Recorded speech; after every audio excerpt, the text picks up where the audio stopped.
What's up, fan bam? What's up, guys? Hopefully you guys had a pretty good week so far. LSG, Hidden Bull, Steve Anderson, good to see you, Weenie, as well. Let me make sure I got everybody connected here. Let me see.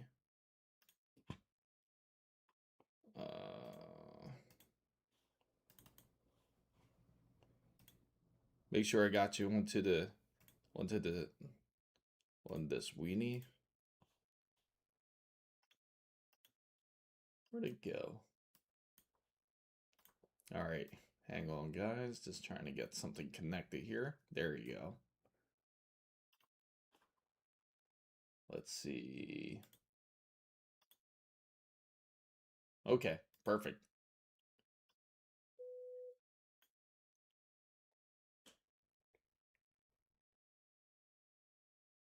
All right, fan bam, guys. Is Corsair?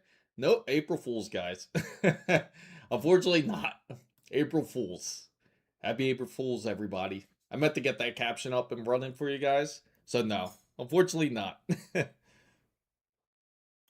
But I can tell you the good news, though. The good news is that more than likely we can expect RAM to actually start dipping sometime soon if this continues. Hopefully you guys got to check out that video about how Micron has been losing quite a bit of money from investors. So the good news is that RAM is dropping in price. In fact, Waffle Skater, big thanks to him, he actually found a really good deal on Woot, where you can actually get some Corsair RAM for like $269, I think it was, or $279. It was either one of the other. We'll check Discord to just double check it out. And it was, again, on Woot. So if you have a Amazon membership, you can certainly take advantage of it. How much do I think? I think it'll actually end up dipping quite... I'd say more than likely it's going to end up dipping, not to the levels to where we want it to. It would be really wonderful if it did back down to $90 to $100, but unfortunately the reality of things is that it's still going to stay somewhat elevated.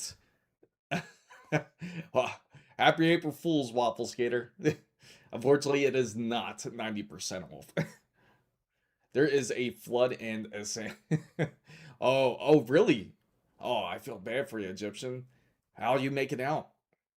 Hopefully you're making out a lot better over there. Let me see. Let me get this chat box up here. I know. I'll do it just like this. There we go.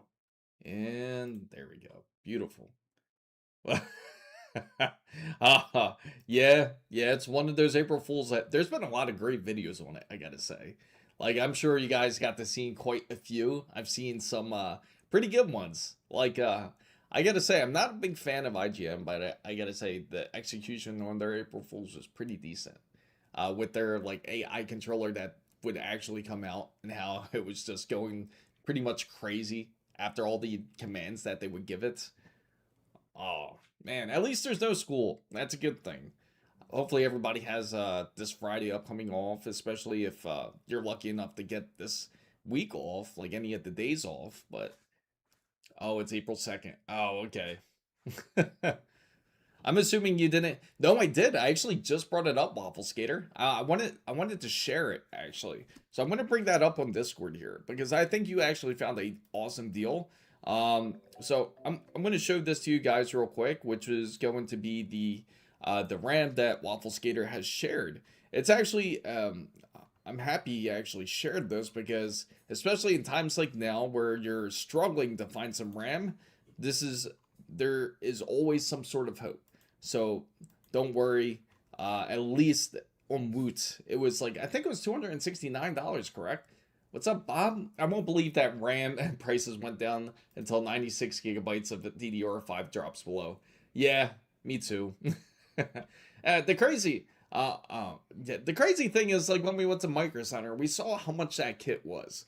For 128 gigabytes for a single RAM stick was insanely expensive, $4,199.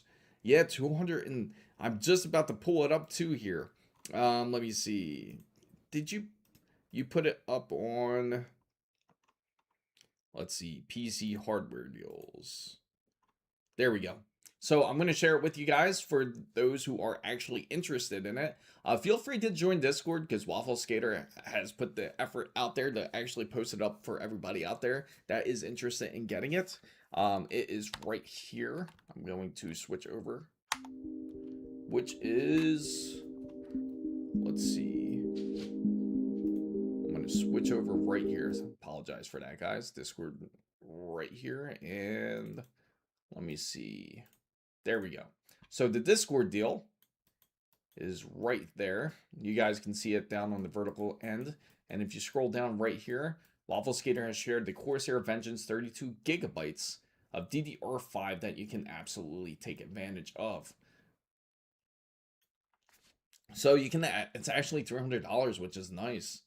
So, but at least I have good news. I am on a meeting with the CEO of School Chain containing, oh man. Oh, that's a good thing. Congratulations. Hopefully you take advantage of that. Absolutely take advantage of that. Congratulations. That's a big move, Egyptian. So I got notice that around 10 this morning. If it hasn't sold out yet, it's not a good deal. How about we click the link and find out, see if it actually is sold out, and then we'll figure it out from there. So let's see. So we're gonna check it out, and let me copy it over. So that way you guys can absolutely see it.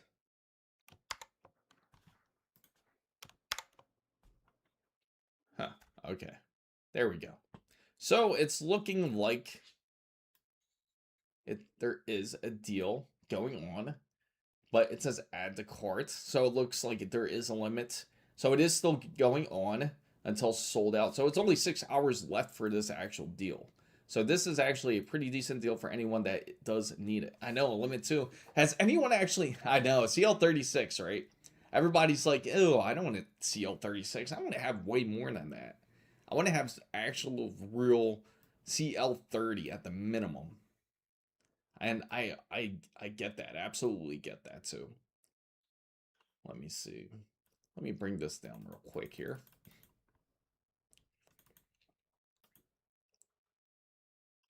There we go. Beautiful. That is how it's looking. There you go for you vertical guys there. So, what's up, user? What? Great to see you. Woot is a reputable retailer. Yeah, and if you're wondering, Woot's actually Amazon. So with the deals, you can actually pick this up for $269.99. So unfortunately, it's not going to be 90% off. That's all April Fools, whoever is coming in, just to let you guys know. Happy April Fools, hopefully. But yeah, everybody still feels that it's kind of expensive still. And how's everybody feeling about this 270K? Out of curiosity. So just to let you guys know, as we went to Micro Center, we couldn't obtain the 270K. They only had it for the pre-built bundle, unfortunately. So if you were looking for a 270K, you had to purchase the processor and also the motherboard. And it was also pre-installed on the motherboard. So yes, it's easier for those who are new to building, makes it much more smoother. But I know we already have a motherboard for this, so we had to end up making an order through Newegg, and we will get it in hopefully by this upcoming Friday. So there will be a build video coming up soon, and it will feature thanks to Gigabyte and big thanks to Adata for getting involved into the project, because this will be pretty much like a Gigabyte build. And if you want to know the specs, feel free to bring it up to the chat here. So yeah, everyone's getting fooled by this. Well, my laptop is currently ass, so I'm looking for a new laptop about $700. So I want at least a RTX 5050 with 16 gigabytes of RAM. You have an idea. For $700, that's going to be a bit tough. Unless we get to the used market side, and then we can certainly have a better chance of finding something, for sure. Let me expand this a little bit here there we go. And I'll move that just like that for you guys. So you want to build either the 250K or 270K. Great options to go. So, hey, that shoe PC case, oh yeah. I do remember that case. The price for that PC case was roughly about, I think it was like around, but it included actual components in it. They had a few, But the actual case itself was only like, I think $200 to $300 for that sneaker PC case. It's pretty dope, actually. It was made, I think Cooler Master was the ones that made it, correct? So, yes, that was the prices back of November and December. Insane, right? And now, but the good news is this is an indication of things dropping here. Thanks, Axel. Thank you for stopping by as always. So I like all around CPU. Yes. So the 270K has the wonderful ability of being that go-to processor if you're looking for a processor that's able to game just as well, from what I'm hearing, as the 9800X3D. But of course, we could put that to the test, and we will also have a RTX 5070 Ti in this upcoming build. So that will be presented. Hopefully I'll have it done by the weekend, so I have that video up for you guys by this upcoming Sunday. If not Sunday, it'll definitely be out by Wednesday. So I thought it wasn't that much. Yeah, I think it's a great deal, honestly, Waffle Skater. I think you did great here. Because you take a look at, we can go to Micro Center right now, and you take a look at some of the deals here. And you go to the memory. The best thing you can do is, if you want to get it in store, is you got to get the bundle. You have to get the bundle when it comes to Micro Center. And the reason being is because if you don't get the bundle, then you're practically paying the price of the RAM, but you're just not getting the processor and the motherboard. Intel has better productivity, and that's why I agree it's great for creators out there. I do agree with that. So I would swap motherboards and CPU, and I would just need and just take it to. Oh, okay. So it's not that bad. So you're just upgrading your platform pretty much. You're upgrading from AM. Forgive my memory here. I try to remember everybody's PC build here. So your PC build is AM4, correct? If I remember correctly. Z-Man, great to see you. Welcome in. My friend had a cool idea, and he said, just get a strong handheld and use your mini screen. Hey, it works great. I actually have a video based on that. If you ever check that out, I did it with the ASUS ROG Ally. You can actually hook it up directly to a display, a regular display, and I had it hooked up to this WG34WCDM, and I was able to use a mini keyboard and a mouse, and you could actually play just like it's a PC. But I give it even a couple years, it's going to improve even tenfold. I mean, just imagine the combination when Intel and NVIDIA actually works together. And when NVIDIA and Intel comes out with their APU, it's going to be a monster.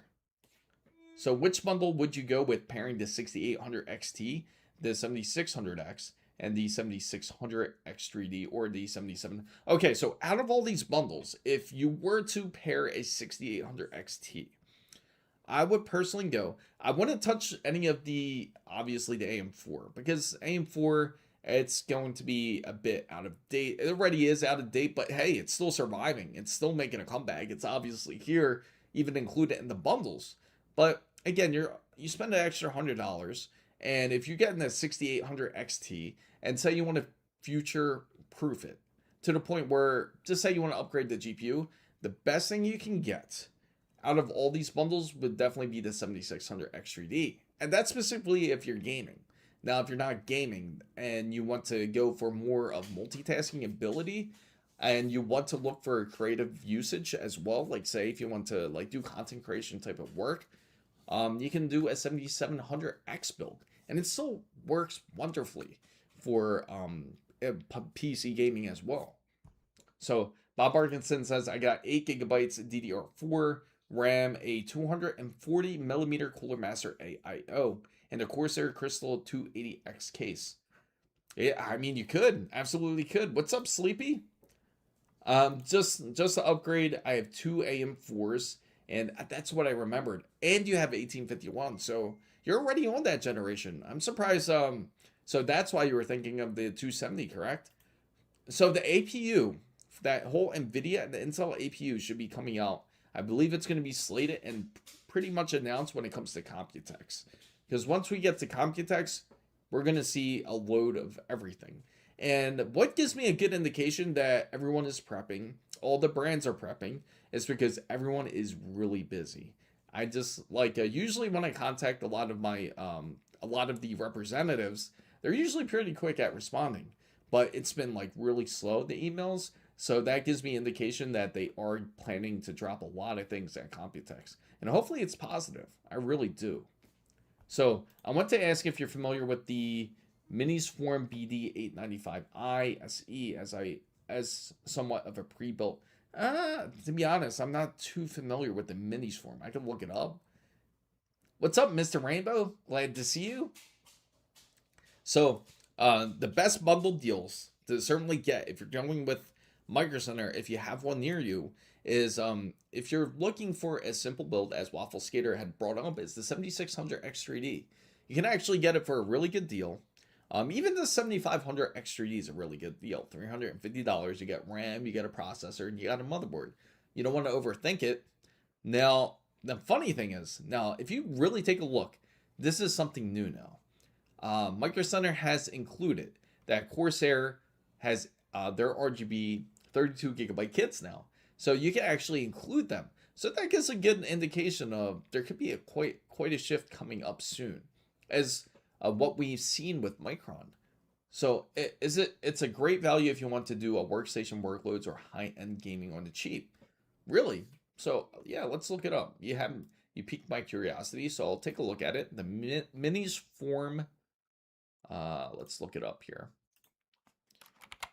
Minisform BD895. So you'd go with the 7600 X3D for 16. Yes, exactly. Because the reason being, well, it all depends on, it's the pricing really. It's about what you can afford. So we'll take a look at this real quick. We'll go back to Micro Center and we'll look at that bundle once again. But let me look at this Minisform just out of curiosity. So it's an AMD Ryzen 8945HX. So it's a decent processor. Usually they put that into mobile. You know what? I've heard of these, but I've heard of different variations. I heard from a different brand. So that's actually not that bad. That's what they usually use in laptops at 8945HX. 16 cores, 32 threads, has dual DDR5, 5200. That's actually really good of a deal, considering it comes with, I'm assuming, it says dual, but how much memory exactly? Is it 8 gigabytes? Is it, I'm assuming 8. Has to be 8 for 419. And then M.2, two M.2s, NVMe SSD slots, up to 4 terabytes, assuming that it's bare bones, meaning that it doesn't come with NVMe. So Claude AI said GPT Win is the strongest. Yes, that is correct. The GPT Win is absolutely a beast. I remember trying it out at CES, and I gotta say it is amazing. It's an amazing device, but it's just so expensive. It is an expensive device. But they feature one of the strongest processors out there, which is the 390HX, I believe it has, or the 370. It's either one of those, but it features a really strong AMD processor in there, which can give it the capabilities of course, the ray tracing and of course FSR4. You have those type of advantages on it, and plus you can even do heavier tasks. So it comes with PCI Express 5. So this isn't bad technically. So the thing is, you are purchasing the Minisform board. Honestly, if you were to compare this, it's not a bad deal. But if you're to compare this Minisform, compared to, depending on what type of workload you're looking at, you could honestly get the better deal at Micro Center, because you get a bit more out of your package here. Because sure, you get the processor, you get the mini ITX board, but other than that, that's it. They include RAM, but it's not very specific on how much RAM that is included. Let me see. Yeah, it does not say. It says maybe it fits up to 2 sticks of RAM. Let me see. Yeah, that's all. That's what I see that's best out of this. Now, Micro Center, if you are able to get their kit, I think they definitely have the better kit here. So Claude, the person who asked for my opinion had those 3 bundles in his build. So I'm assuming he has no. Oh, okay. So if that's the case, the 7700X kit, and this one has the Corsair RAM in it. This is the B650. and it does come with 32 gigabytes. I'm assuming this is CL. I'm assuming it's this kit. They might have another kit. This one is CL36. So this is CL36. And let's go a bit down, make sure I didn't miss any other 77. Yeah, that's definitely the kit there. Okay, so as I'm assuming he has the options between picking the B650 or the B650 or his Elite AX Ice. Absolutely, if he can go Ice, I would go Ice for sure. That would be the better motherboard to take advantage of. But the AX is also good too. I'm really just paying for really the color difference in it, but it's badass, especially if you get it in white. So if it's between this and the 7600X, and I'm assuming he's going to be using it for, is he going to be using it mainly for gaming? If he is, that's crazy. It's $100 difference between the two, between the 7600X 3D. And you get a B850, which is wild. You get a more upgraded chipset with a little bit more features on top of it. But the only downfall, of course, is you only have 16 gigabytes of RAM. That just shows you the value of RAM, how expensive it truly is, though. Does it have Oculink? Let me see. Which item has Oculink? Are you clickbait? These things. This is, you know what this is? This is April Fool's for anybody that is waiting for this whole 90% discount code on Corsair RAM. But I can tell you, Waffle Skater actually found a really good deal for anyone that is curious, that is looking to spend less than $300 in RAM. It's $269 for it. $269.99. And it is from, it's legit because it comes from Amazon practically. So Woot's like pretty much an Amazon company. So you can actually purchase this. They still have plenty of stock. So I'll share it with you guys out there who are interested in it. Let me see. I'll put it right here. There we go. Bring this down here. Yeah, that's the biggest problem. That is the biggest problem. So if you guys are also interested too, you can feel free to join Discord. The link is also on there as well. It's under the PC hardware side on the server. Yes, Unreal Engine is absolutely hungry. It's always hungry. Now, I'm going to throw out a poll out there for everybody. Just out of curiosity, I want to know what you guys think here. I want to know if you feel that $269.99 is that still, you feel, is that still too expensive for RAM? Especially given how expensive everything obviously increased.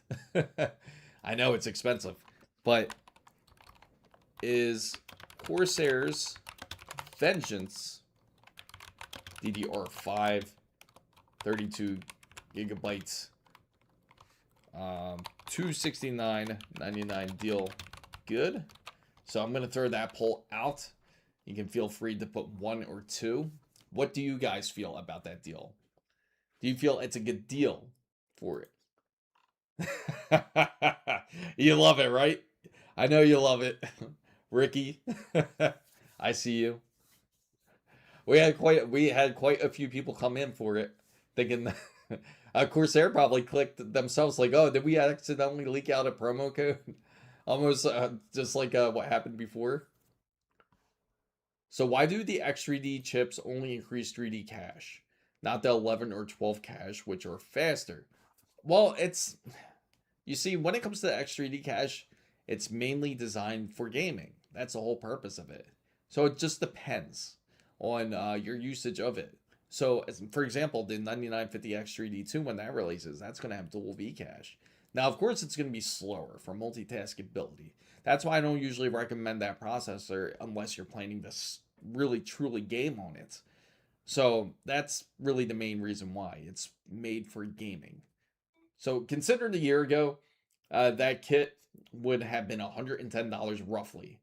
Yes, it would have been a high price, but it's the best price put there right now. Yes. Yes. So if anybody's looking for 90 even even Waffle glitched out there. He had to glitch out there for a minute. Just it. So many people feel like is it's a great deal. So what do you think is the best processor to overclock? So it depends on what type of overclocking you want to do, Epic. It depends what you want to do, Tony. It's all up to you. What type of overclocking are you looking to do? So I have a 7600 X3D because all I do is game on my PC. There you go. You see, that processor is the golden standard when it comes to gaming. If you're looking to game for a processor, you do not need something crazy like a 9950X. You absolutely don't need it. Instead, you'll actually spend more money on something you don't need. Instead, use that focus into the graphics card. That's really the key. And it depends on the resolution that you're using too. Like if you're using it for 1080p, you 100% don't need a 5090 to run it. Sure, you might upgrade your monitor later. Maybe you upgrade your display to like, say, 4K, 120 hertz. But the 5090 is still quite a lot for a 4K 120 hertz display. So you can certainly get better GPUs for better pricing. That's why I recommend the 9070 XT so much, because I think it's a great GPU for entry point for 4K. So let's say I want to get 7 gigahertz. I feel like you would be more of a... Okay, so you really want to push it to 7 gigahertz? If that's the case, you're really pushing it. You would really push the processor in that case. Honestly, if you're looking for overclocking, just get something like a Intel processor, to be honest. They're really good for overclocking, and especially when it comes to RAM. Now, you can overclock AMD, but just know it has its limitations. You don't want to burn out your board here. So I play at 4K with the 5090. I'm happy, and that's awesome. That's great for those who have the money to get the 5090. Don't let me stop you getting the 5090, but don't feel that you have to get a 5090, especially if you have a display that is at 1080p. There's absolutely no need for it. Well, and when you can get a much better display, in fact, you can get a 5070 Ti and a display on top of it for the price of a 5090. So for those who don't have that extra cash, because I mean it's expensive. It's not a cheap GPU at all. You take a look at it, I mean, just if we take a look at a 5090, let's see if the price adjusted. In fact, I'm curious if their pricing has adjusted for GPUs yet. Because you see how expensive it is? Even the RTX Pro Blackwell here. I mean, look at this thing. Don't spend money on $9,399. Yeah, I mean, you can do it.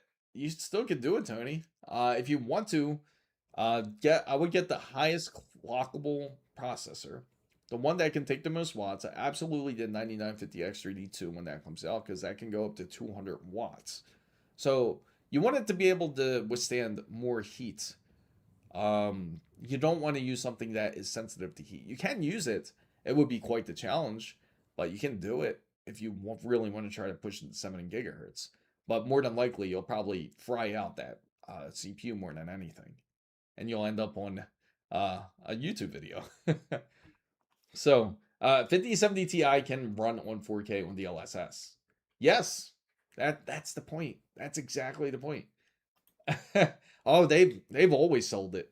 They keep it in the warehouse. That they don't put it out on display here. My Blackwell just went up. Yeah, there you go. Yes, it went up in pricing. So I'm so happy. I'm so torn on the 580 5070 Ti and the 970 XT. Okay, so you're torn between the two. What is your purpose? What are you trying to do? Are you trying to be a creator? Or are you just focused on gaming? What is your task that you're focused on that GPU? Yes. 5070 Ti was good for $750. Thanks, I thank everybody for the lurks out there.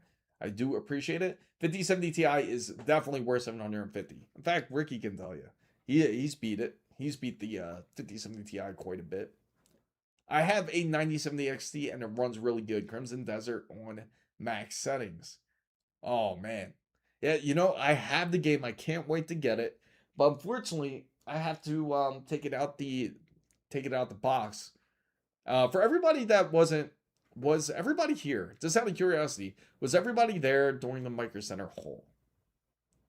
I know. I'm pretty sure quite a few of you guys were there, and if you were, if you weren't, that's okay because then I can share all the items that we got. I can bring it into the stream. In the end, ended up from ordering from Newegg. Okay, so so you have a 4080 Super for FPS games. I almost bought my Blackwell from Micro Center, but when I tried to ask them the price match, yeah, they're competitive. They're competitive the pricing, but to a point. They won't compete with online. Certain stores they won't. They called it. Oh man, I wish they would have gave it to you. I'm giving it to my son. Oh, okay. Okay, so you have a 4080 Super, and what type of resolution is he gaming in? 1016. Yes. That's like the average price like for the for a RTX 5070 Ti. You'll spend a little bit more than $1,000 over a RTX 5070 Ti on average. Bottlenecking is good mostly on GPU unless you are playing CPU. Intense game, then you want to bottleneck the CPU. The Micro Center Hall. Oh, you weren't there? Oh man, Weenie. I know Waffle Skater wants to make those modes now. 1440p, 9850 X3. So you have a 9850 X3D, and you're giving it to your son. Oh, I see. Are you so on 1440p? Okay, so it all depends on your preference here. Now, if it's a strictly game, get the 9070 XT. That will be 100% justified, and you won't spend nearly the dime that you would with a RTX, say 5070 Ti or 5080. And I'll show you exactly how much you can get it for. But then again, if price is not an option to you, if price is just an option to you, I should say, then oh wow, they got the 9070 for 600. And this is the one we ended up picking up at Micro Center here was this ASRock AMD Radeon RX 9070 XT for $700. And that will absolutely play 1440p with no issues. Too early for me on Saturday. I apologize for that. Do you think a 52 core Intel CPU would overclock? It depends. Remember, this does not have threading on it, so it's going to run a bit differently here. And especially that the clock's going to be a lot more different too. So I mean, but you can certainly do it. It will be less of a challenge because of it, because it doesn't have hyper-threading, and I actually would make it better and no SMT. So first time listener here, my question is when my RX 9070 XT, welcome in, I gotta say Fayette, thank you for joining in, is running at 100% utilization and my CPU is running at 34%. It is, but a positive bottleneck. That is what you want. If you see a shift, for example, if you see your CPU pushing harder than your GPU, that is the bottleneck you would not see. So typically in a lot of games, when you are gaming, it should be 100% bottleneck on your GPU, which is normal. So you don't have to worry about that. That's normal. You want that. That's exactly what you would like. That's actually peak performance there. Because a lot of people out there might get, say, 80% usage of the GPU. You know what's really really known for this is Unreal Engine 5. You play any Unreal Engine 5 game, you'll see utilization of the CPU being used up like maybe about, say, 60%. And then your GPU is running at like maybe 70 or 80%. Then there's not really a true bottleneck there. You want your GPU at full usage. So that's a positive thing. So I like eye candy in my games. So some go low resolution, low settings for high frame rates. I just asked for 60 frames and high resolution for the icon. You know, I think that comes up from habits. Because for those who game on PC for years, what is the main goal that we always look for when we build a PC?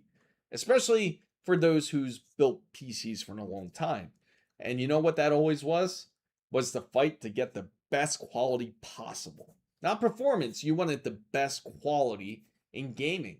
So I think that habit definitely comes from like our from the earlier years of building PCs, but now it's even more possible. Yeah, we have more possibilities. We have GPUs that are capable, like the 5070 Ti, as we mentioned, is perfectly capable of running 1440p at beautiful eye candy with path tracing. The 9070 XT is wonderful too with FSR4. Wait till Redstone. Redstone's supposed to be very promising. So yeah, no problem, Fayette. Let me take down that poll, and I'll throw down another poll for you guys, because I have a feeling a lot of people would say yes to this, which is, do you feel? I'm gonna reset this poll here, and what I'm gonna say is, do you feel that GPUs are too expensive? So what do you feel? Do you feel it's too expensive still for a GPU? And you can feel free to answer by just putting 1 or 2. What's up, Dominic? So SSD prices and the RAM price hike soon will double in price. I really hope not. I've been hearing mixed things from ASUS. ASUS is saying 20 or 30% price hikes. Let's hope that's not true. But this is specifically in Asia. So Dominic is saying, hello, chat. Welcome in, Dominic. Is my mid-range PC good? I run a Ryzen 7 9800. Man, that isn't mid-range. I hate to break it to you. That is not mid-range. That is more high-end. That's a high-end PC that you have right there. I would not call that a mid-range PC. And over, you have to be busting balls out there, because imagine the AM4 guys looking at this. So yes, so most people feel like it's expensive to get GPUs. I just built a PC that fit my needs. My first custom PC I built, I was happy to be able to play Skyrim at 1080p max. I know you guys remember this. Like when your PC starts to age, you start to feel bad once you start dropping your settings. Once you have to lower the textures, you have to lower the shadows, then you start to feel like, man, is my PC starting to get a little old now? So, to be honest, the 9070 XT has handled everything. I've thrown it at gaming with 4K with Adrenaline software with super resolution, which is amazing, and fluid motion to active. And I gotta say, AMF2 is just amazing. I can't recommend the RX 9070 XT enough, but it's crazy. So many people love NVIDIA, and it's true, and it shows it, because like if I'm selling a PC, I build a PC and I sell it, I'm telling you, it's really tough to sell a 9070 XT because people don't trust the name. But when you if you have a PC build with NVIDIA RTX 5080, people will buy it. Without a doubt, they buy it really fast. Oh, yeah. Yeah, okay, Waffle Skater. You have to add, you know why? Because you have to add another 10 terabytes to it. So I found a good deal on our ROG Ally for oh really? Which version did you find? Out of curiosity. According to Sam Altman, they are cheap. Of course they're cheap.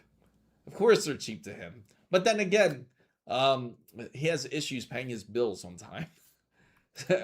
Gaming on the 4080 Super for almost 2 years and then switching to the 9070 XT, you don't think I will be disappointed with. Okay, now let me add to this. Now, if you switch over to the 9070 XT, you'll be taking advantage of a few new features that they do have, which is if you want to take advantage of their new FSR4. Unfortunately, it's not available on anything under the 9000 series. AMD did drop the bomb on that. Hopefully that there is a solution for it, but of course with new technology requires new hardware, and is cases because of that. Now, if you switch over to the 9070 XT, honestly, you will actually feel impressed. You would actually feel more impressed, I think, and surprised of how capable that AMD card actually is, especially if you're gaming on it. The only time you would feel disappointed is if you attempt to do path tracing. Path tracing, it would be a notable difference. So I only built my first PC in 2023 with the 7900 XTX, so no, haven't felt it getting old. That's a good thing. That is a good thing. Not yet, at least. I don't think you will notice probably the 4080. Yeah, 4080 is still awesome. I paid $845 for this 9070 XT, and I'm happy with it. It's paired with a 9900. Hey, it's a great you have a great pairing. In fact, I love that you had the 9900X with the 9070 XT. Those are all great numbers. Which price is it? So the normal non-X 16GB RAM in white. Oh, what? And which one? Is it the Corsair? So it was a joke. Yeah, of course it's good. I only get getting the reaction. 5080 is high end. 64. Yeah, that is cool. You know, the funny thing is, prior to this whole situation, prior to the RAM situation, I gotta say, back in September, I was saying like soon 64GB is gonna be the standard, just because the optimizations are just poor nowadays. But now, in a way, it's a good thing, because the reason why it's good is because this will force a lot of developers out there to say like, hey, we really gotta optimize our software now. We gotta optimize our games. We gotta make them work. You know what I'm really most curious about is to see how well GTA 6 will perform. Because when GTA 6 performs, and say all they need at the minimum processing power is a 4790K, like a really old processor, and the minimum that they need for GPU wise is a GTX 1650, that would make everyone forced to optimize their games. Because then that just shows that every other developer out there has been optimizing poorly. And it shows, especially when it comes to Unreal Engine 5. So, the Xbox ROG Ally Non-X. Okay. It's a decent one. That's actually the Z2A. The Z2A is the equivalent of the Z1 Extreme. So, if you are thinking of getting the Z2A, it's obviously a more modern processor than the Z1 Extreme, but it will be able to play games very well still, even with the Z2A. Now, it doesn't have the kick it does with the Z2 Extreme AI variant, but I think you would certainly still enjoy how well it does manage to play games. Even Expedition 33, play Doom on it. A lot of great games that are modern, you still can game on a Z2A perfectly fine. My PC is ready for GTA 6 other than the GPU. There you go. Yeah. Yours is also M.2 storage. It's got to be M.2 storage. I'm assuming it's is it two 4TB drives, or is it just one 8TB drive? Out of curiosity. Forza Horizon 6 says you need at least a GTX 1650. There you go. And that's the most minimal requirement that you would need. So how about, that's the minimal side too. It's crazy how it was, because I'm sure everybody remembers at a time when PC gaming, all they required was two sides, which was you have the You had the minimum requirements, and then you had the recommended requirements. Now you have 5 or 6 different categories to try to hit, especially if you have a PC. Now they have from minimum requirements all the way to best quality for 4K. So my ROG Ally plays games better than my. Hey, I believe it. I really do. It's quite impressive. The 6700 XT is a 4GB card. The 67, yes, is a 4. Oh man, it's crazy just to think like how these old GPUs, like 8GB was actually like, it felt like a tremendous amount back then. And I remember when I got GTA 5, and I had, what was it? The GTX 980. When I had the GTX 980, I thought that was a beast. I just finished Resident Evil 9 today. Oh, how'd you like the game, by the way? How's everyone like Resident Evil 9? Out of curiosity. Did you like it? Did you enjoy it? 4K with... Did you get to try with pad tracing? They have the new mode on there where you can actually play pad tracing. 4 terabytes. Yeah, I was going to say 4... 12 gigabytes. I was like, 4... Yeah, that just gave me a throwbacks right there. Like hearing 4 gigabytes. So I got my PC built in 2024. Glad I did. Now my specs are 14700KF with the Strix 4090 2TB 980 Pro with them. Hey, it's worth a lot of money. I mean, let's see if the SSDs dropped in price. I'm just out of curiosity here. We've seen a positive shift, at least for the memory side. A small shift, incremental. But things can certainly get better, especially within the weeks upcoming. Let's hope for the best, at least.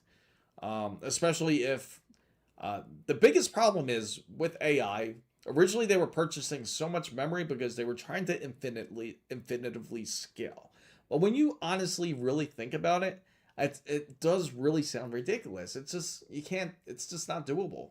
You would have to get, it's almost like the universe. You have to consistently expand. Like, you know how space consistently expands every so often. AI is not space. There's a limit to everything. And that was my case in point, is the fact that when it comes to AI servers and AI itself, they're going to find a way to become more efficient. They're going to find a way to double up on their AI models without needing the extra memory as much as they thought they did. So the ASUS ROG Xbox Ally White Gaming Handheld AIZ2A, AMD Radeon graphics. Yep, that's right. Yeah, if you get it, you gotta, you're gonna love it, I gotta say. RX 6400, 6500 XT, 4 gigabytes. Oh, okay. You're just listing all the different models here. Yeah, it's insane. So it went up in price, so it's the exact opposite. What? So now the MSI Spatium what? The 450 1 terabyte is $400. That is crazy. What? They really went up. So there we go. We have a divergence between RAM and SSDs now. What are they smoking? P310 4 terabytes is now $550. That is absolutely astronomical. That's insane. So, that's nearly like, it's almost $400 a terabyte at this point. What's up? What's up, Ernesto? Game was also, oh, it was badass. Yeah. Oh my God. It's bad. 8100. Okay. I'm going to look it up right now. Okay. I'm going to have to look it up like this then. I'm going to have to go to Western Digital, internal. Oh, they only have a... Oh, here it is. It's right here. Right in my face. $600 for 4 terabytes. Oh, yeah, that's such a great deal. It was $877. And now the 600... This is the SN... Wait, this is the SN7100. What? This isn't even the 8100. So the 8100 is 4 terabytes for $760. Well, that is crazy. Oh my God, man. That's crazy. As someone who lives in Korea for work, now I'm glad that monitors local pricing are almost half off compared to the Western market. Oh, that's a good thing. Gonna go plug in my SSDs into part.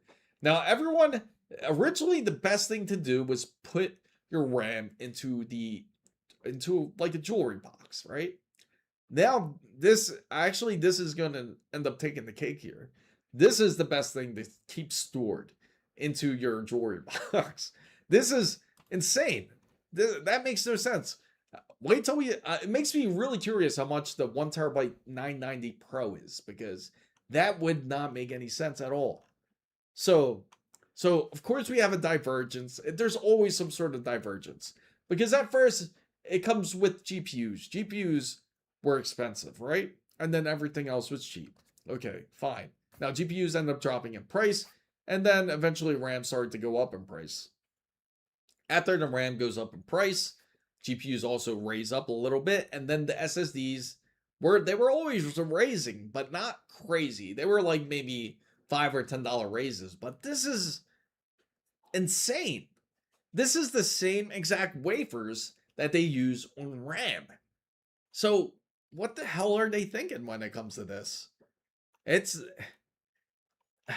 is a freaking Spatium M450 1TB. That's $400. That's a PCI Express 4 SSD. I got a PNY CS3250 that is smoking fast. You can, no, you do. You do feel fast SSDs. At this rate, people are going to be stealing. Yeah. That's gonna. I could see that. That's gonna happen. Actually, it's happened already. That's happened. In fact, you might see SSDs going now. Thank you for coming in, Fayette. I do appreciate this. The sub. Last year, I saw 128 terabytes for a. Oh man, my SSDs are $2 grand, bro. Isn't that crazy? It's as much as your PC now. Originally, like forever built a PC. If you got SSDs lying in your drawer, they're worth some money now. It's 1 terabyte is like $400 now. Crazy. And I hate to, I really hate to break it to you, like everybody out there who really thinks that this is April Fool's. This is not April Fool's, man. This is real. But the Corsair 90% off, yeah, that's April Fool's. That is April Fool's there. GPUs are too expensive as far as the performance that comes with it. Yes. Yeah, exactly. That's the biggest issue. Took me 22 hours. Yeah, actually, I was told I could beat it over the weekend, and when I played it, I was like, man, I can't beat this in 1 weekend. They had to really be on it though. Like, depends if you really speedrun it and try to solve the puzzles and everything. But then of course, when you do that, it does take longer. But I do want to play it again. I do love that game. My SSDs keep maxing out and reaching on. I'm sure you got it figured out, Squeeze. This is all for SSDs, all for NVMEs. These are NVMEs specifically. Samsung 9100 Pro is $750. That, you know what's crazy? Seeing that the MSI Spatium M450 at $400 makes the Samsung 9100 Pro sound like a deal. That's how bad it is. That is terrible. 750 should be able to get you nearly 8 terabytes. In fact, 8 terabytes was $900 not that long ago. During the Prime Day deals, in fact, of last year of October. If you look up the deal, it was much more of a better deal. My 9070 XT just does fine compared to a 5080. And that's the crazy thing. The 9070 XT can perform just as well as a 5070 Ti or a 5080, all depending on the title. And depends, of course, with your settings. NVMe, without a doubt. So how long do SSDs? So they last about how many writes per written. So a lot of SSDs, well, typically the larger the drive is the ones that will last the longest. The ones with the shorter drive, like 1 terabyte, will last less longer. Now, I got to tell you, it takes quite a beat. It takes quite a beating for them to actually wear out. You would have to do typically like 100,000 writes, or even up to like something crazy like 200,000 writes for it to actually start to wear out. Most people don't even get nowhere near those numbers. So if you had an NVMe that's lasted for so long, you're probably nowhere near that usage. So unless you have a defective NAND on there, then of course, then it can go bad. And it's happened to me before when it came to Sabrent. Sabrent's Rocket Drive actually failed on me before. So the MSI drive 2 terabytes, that's a drive that was $70. Yeah, yeah. They were trying to, you know, the crazy thing is I got this drive. I got the Spatium drive for free when I ordered my GPU. Remember when we had that whole issue with the 30 series? And I won the Newegg Shuffle, but in order for me to win the Newegg Shuffle, I had to be willing to purchase the Spatium drive. So I was like, yeah, as long as if I get a RTX 3080 Ti, I'm happy. I'll purchase a drive. Fine, cool. And it was like practically free almost. But this is just ridiculous. The Samsung going to rise prices very. Yeah, so it is true. Unfortunately, that is true. I have 4 terabytes NVMe Gen 5 and it has lightning fast loading speeds. How fast are your speeds, by the way? I got a good question for you guys. I'm going to refresh the poll for everybody out there. And what I will do, so we got that over with. So it seems that that is the end of this poll. So what we're going to put here, we're going to reset the poll and we're going to put, will you purchase M.2 drives soon? That will be the question of the next question. So feel free to vote. Will you purchase M.2 drives sometime soon? Yes, that's what I think too. I don't think anyone's going to buy it. For someone who is building a PC right now and is planning on playing multiple AAA games, honestly, 2 terabytes is best. But these market conditions are absolutely wild. 2 terabytes, I see a Clev CRAS, right? For $700. You see that? For $700 for the Clev 2 terabyte drive. That makes no sense. Maybe Amazon has the better deals. Maybe, or maybe Newegg. Let's go with Newegg, in fact. We'll try Newegg. Maybe they have the better deal here. 9100 Pro. And, okay. Yes, they do actually. Samsung SSD 9100 Pro with 2 terabytes. That's how you know it's bad. When 2 terabytes for $400 sounds good. That is bad. Exactly. We didn't know. Who the hell wants Clev? That Crucial 4 terabyte? Yes. Crucial is a really good deal. SSD is the new RAM. It practically is. If it's not one, it's the other. It always seems like we cannot catch a break when it comes to PC building. What the hell? Like, I know there's people out there that are looking and wanting to do a PC build, and they see these prices, they feel, how can I possibly afford that? I think I'm buying 10 to 20 terabyte spinner drives. Like, used in there. Hey, nothing wrong with that. I mean, like, you know what's crazy? You look at standard hard drives here, they're probably still expensive. You know, it makes me really curious about how expensive it is for some storage. So let's go ahead. Let's look at some storage here. Let's see. Right there, hard drives. We'll go in, not internal SSDs. Well, you know what? While we're here, we'll look at internal SSDs, in fact. Might as well, right? So internal SSDs here, we got the 9100. 990 Pro for 1 terabyte is $237. And oh my God. That's crazy because it should be like 2 terabytes for that price at the minimum. Flapjack and Ellis. I paid 800 Canadian dollars for the 4 terabyte. Isn't that crazy? I'm glad you got it. I'm trading my 32 gigabytes DDR4. Yeah, Wasabi, great to see you. To friend for 1200 watt PSU until ARG A7. Hey, that's not bad. You gotta love those Noctua coolers though. Hey, it's not bad. The prices in the US are crazy right now. They're absolutely insane. It's supposed to get even more wild in a bit. It doesn't seem anyone's interested in them .2s right now. I've just got my motherboard for my build. Hopefully it doesn't go up in the next month. As long as if you got your motherboard, you're secured. Spinner drives loading 45 seconds in most games. Yeah, I mean, actually, hard drives actually load just as fast, believe it or not. I know NVMe is much more faster, operating system wise, especially.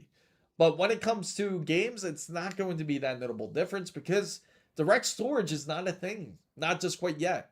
Until a direct storage is, then it will be. Watching the stream while I'm.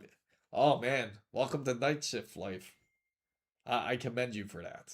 Yeah, I know that's tough. I was thinking about it for a place to drop my stuff, download videos and crap.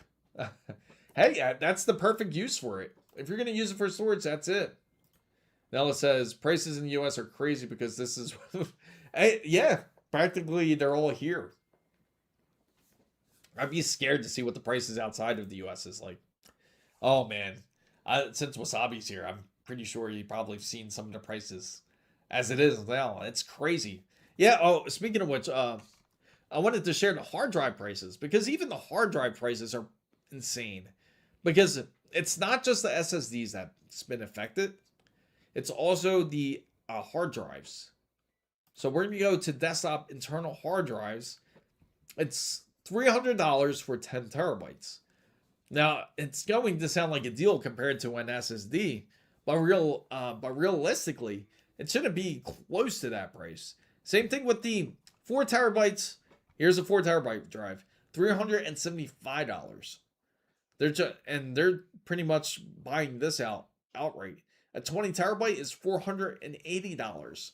So if you wanted to build a NAS system or a network attached system, or even to have it for your PC as a backup drive, you see how expensive it is. There are more than 120 games with direct storage. Oh, feel free to share. Unfortunately, I can't see the link. YouTube doesn't allow, but if you go into the Twitch end, they allow the links.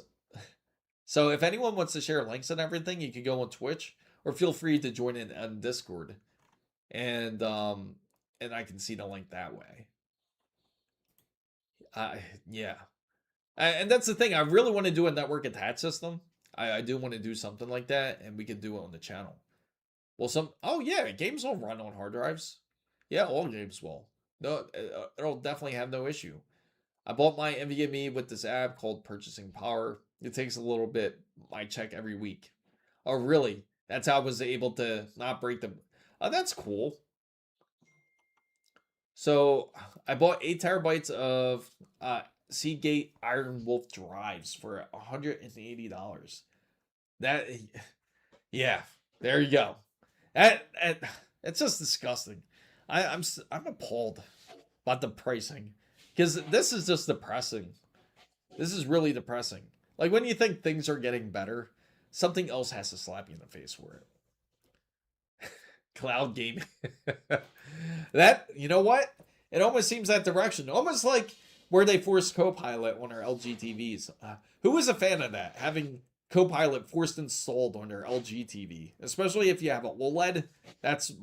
You probably have it on there.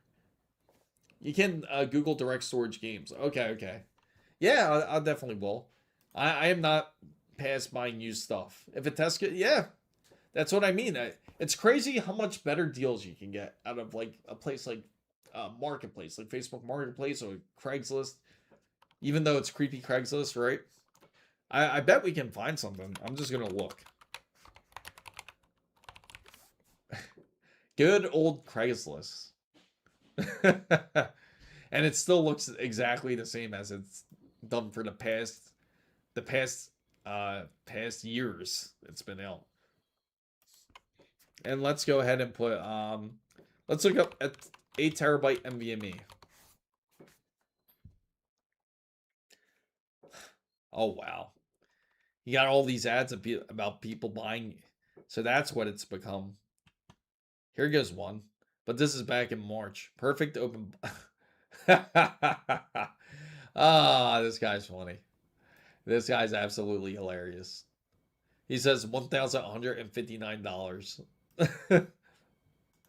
So I guess he's not trying to do it for a deal. It seems like whoever's been posting has been purchasing up all the SSDs. All right, instead of 8 terabyte, I'm gonna put NVMe. See what pops up here. I like to clarify that I like the idea of cloud gaming, but I want a cloud gaming server. Oh, that would be, yeah, that's dope. If you do that, that would be dope. That makes much more sense. If it's your own. Oh man, they were trying to sell it so bad too. Like you should have seen that at TIS when they were trying to introduce it with the LG portal. How they have all the different titles there. You can game on Xbox Game Pass. You can game on Nvidia's Nvidia Now, but yet there was still a latency. Speaking of which, I've been thinking about my old PS3 dev kit. I've been using. Oh, that's honestly not a bad idea. Play games like you're. That's probably the best time to game is when you're drunk, for on the cloud, unless you have some extreme speeds. If I'm ever forced to buy another SSD, I'll just do one game at a time. And the thing exactly, PC with dementia. And then, you know, the crazy thing is you can easily just re-download it. That's the best part about having PC. Oh, you know what? You know what though? Question about everybody out there. Here goes one. I'm going to throw a survey out there. So it seems like this survey has ended. We got a lot of 100% today. So it seems that nobody's going to get M.2. So what we're going to do is I'm going to ask this. Let me see. It is. It's going to be a good one here. It's something to do with the cloud here. Can you imagine? Not the cloud, but actually the internet here. Does your ISP have a cap on data? So that's what I would like to know. Does your ISP have a cap for data? If it does, feel free to let me know. I'm curious out there. Because eventually, if it's this expensive, I can see this ISP saying, "Oh, we need more money to provide you internet, so that way our servers can be able to handle the loads, right? Even though they've been working perfectly fine." So if I had a blockchain platform that can host games in the cloud, we could get rich. Yeah, there you go. That sounds like a good plan. All right, yeah, let's see. Let's see this one. I'm curious about this deal here.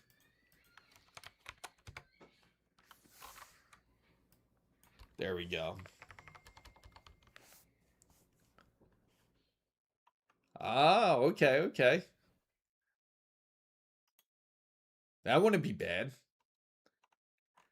That would be dope if you actually went through with it. Oh, that's a good thing. You know, I know I mentioned Comcast before. You know, if you use your own modem on Comcast, it has a data cap. It goes up to, you can only download up to 10 terabytes and that's it. Then you're done. There's no more after that. Well, there's more, but they just charge you per what is it? Per 100 gigabytes after that? It's something ridiculous like that. Speaking of the cloud server idea, didn't someone show a concept of I believe that they did. I believe that they did. Found it. Yes. The Knicks. That was it. Let's actually look up the Knicks, in fact, so I can share it with everybody out there. No, not cosmetics. Alienware. There we go. So what do you guys think of something like this? The Knicks. So how this works is, will we all be, I like how they state their blog here. Will we all be interacting with holograms, fully immersed in virtual worlds? How about the metaverse just like collapsing? No more metaverse anymore. Virtual worlds and immersive experiences offer exciting new ways to connect with others. So I guess it's kind of like, it kind of reminds me of like the metaverse, like this part of it at least. And then, except its ability to deliver compute all around, powered all at edge. We have been exploring how to pair familiar devices and peripherals AI to work together as an ecosystem. So it is. So it's practically kind of like. So this is for the interaction part of it. So that's what that is for. And then let's see. Together, you can input notes by voice via pen, drag and drop. It kind of, it's more like a virtual reality device the way they're explaining it on this. But this was back in 23. So maybe this is an older update. Yeah. I think this is an older one. Let me get the link you have, because that's probably the better link. Because this link, it sounds like they were thinking back in metaverse days. But obviously, if you guys don't know, the metaverse is completely shut down now. So apparently that's not working anymore. So it makes sense why they would change the idea now. Here we go. So it's one of the most common and frustrating problems, having multiple gamers under one roof competing for access for their favorite titles, totally crushing Wi-Fi bandwidth. Then there's the medium. If you're playing a PC with seamless switch to TV, the very idea is a ridiculous fantasy, or is it? We are always thinking ahead of the future, near and far. I liked how it looks, though. Maybe it's just the RGB light under it. And thinking about ways we can improve and the best gaming experience out there, which is why we're incredibly stoked about potentially solving one of the biggest challenges in PC gaming. Okay, so how it's to simultaneously allow players in the household to early access their full game library and play on any device, even if they change screens or gameplay. Tall order, but Alienware is hurtling towards a solution. So this wonderful part covered up a good portion. Let's see if we can get that out of here. They gotta fix that JavaScript there. Alienware loves a challenge, so we were found on a challenge to create a new market for high-end gaming PCs when none existed. We're especially excited for this concept because of the unique and idea of potential for gaming industry at large. So we can imagine this appealing not only to casual gamers, but okay, I'll have a go next generation gamers.